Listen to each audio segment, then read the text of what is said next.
Welcome to Aquamarine 18. My name is Laura and I'm here with Tree Explorations, the first of the 12 videos I plan on doing this year.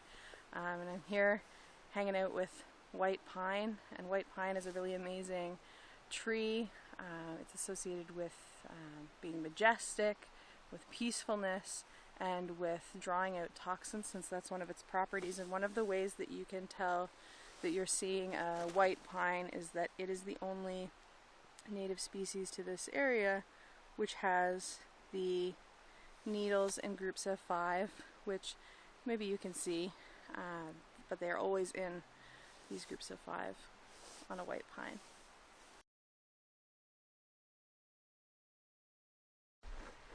So here, by request, is a bark close-up.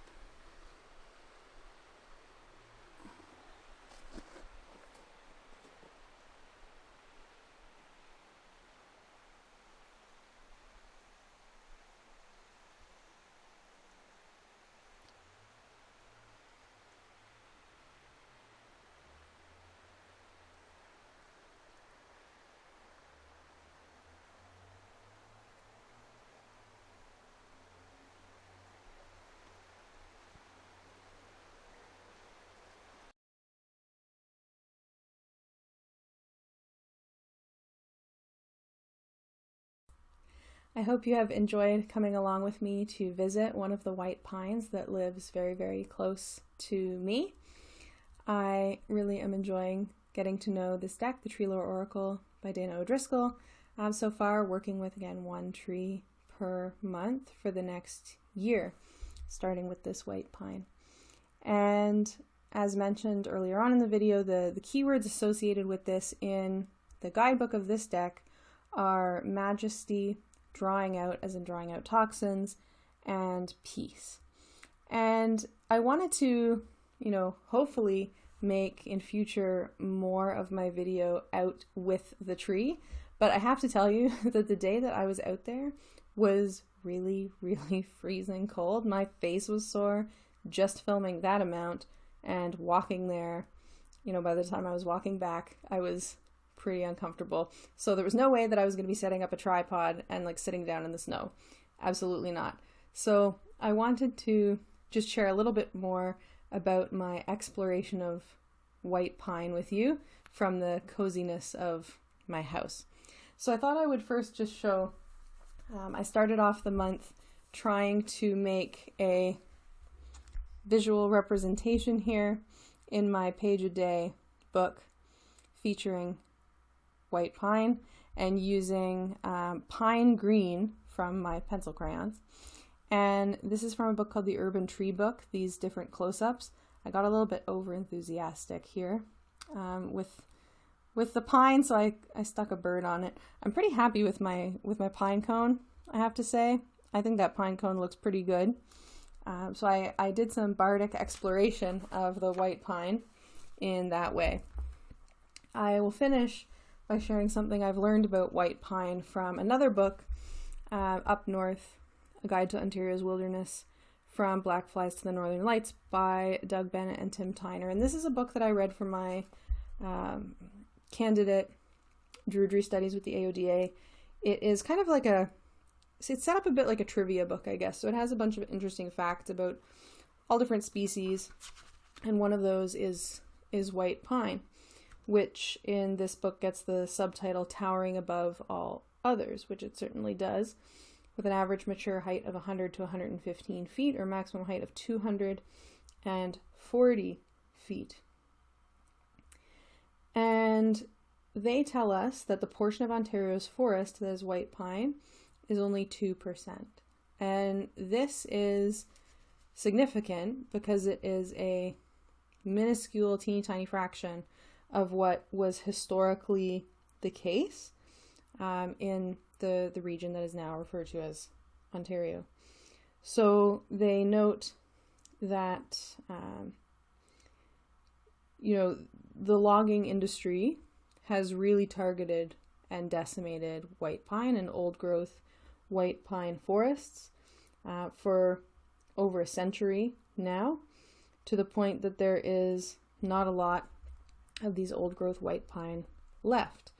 They note that today there are only 10 known stands exceeding 500 hectares of old-growth white pine left in the province, and that the logging industry wants those too.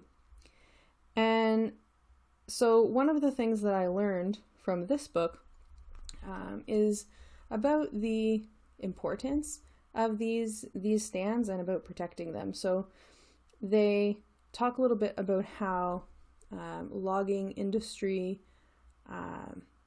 perspectives will make the case that it is important to have cutting to make space for, the soil to regenerate and for new trees to grow.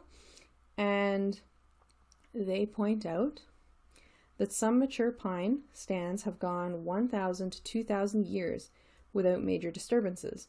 Instead, new trees sprout up when an old one dies or a small fire has burned, opening up space in the canopy and on the forest floor. Young white pines can grow in as little as 20% of full sunlight. In fact, if white pine seedlings are subjected to more than 40 to 50% full sunlight, the likelihood of being preyed on by pine weevils, which are beetles that eat new shoots, increases significantly. So actually this logic that justifies trying to cut down these old growth forests is actually not accurate.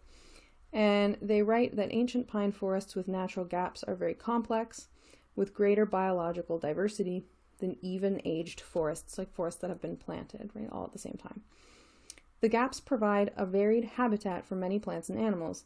Naturalists hold that modern science can never hope to fully know or recreate the immensity and minutiae of vital interrelationships that have been developed and fine-tuned over thousands of years in such a forest.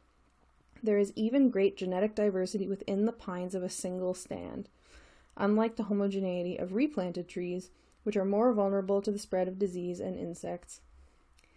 The last sentence of their entry of white pine is, diversity supports ecosystem stability with a complex web of interactions. Diversity supports ecosystem stability with a complex web of interactions.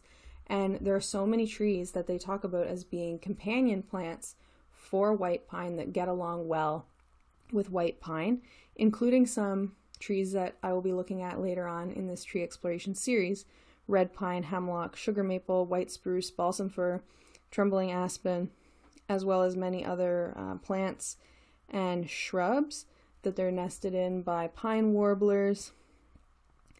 And that they get along with so many others in these diverse old growth forests that are, under threat and are so much smaller than what they once were. That's the back of the that's the back of the card. That's the front. So I've learned about white pine. Not only some of its